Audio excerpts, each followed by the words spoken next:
So guys, I haven't posted in a while, but I have another glitch now. Well, for my new series. Well, I think you guys all know how to get from there, go stomp there, and all the way over here.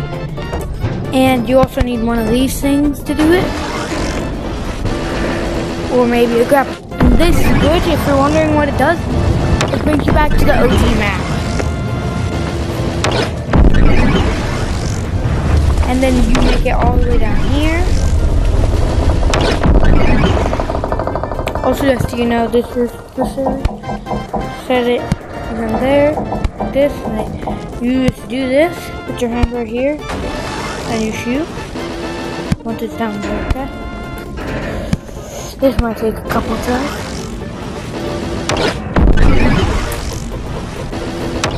Then you just want to shoot up until you're like on one of these areas. Charge your gun up.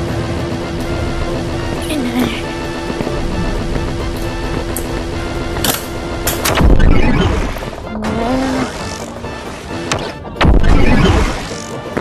okay, let me get over here. Sorry, I threw my controller, guys. I'm gonna get all the way over here. If you know any better ways to do this, just tell me. I just want to go all the way over here.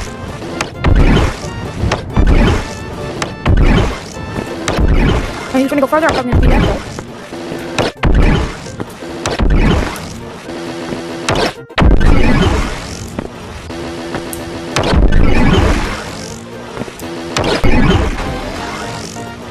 Here we are, back at OG Map.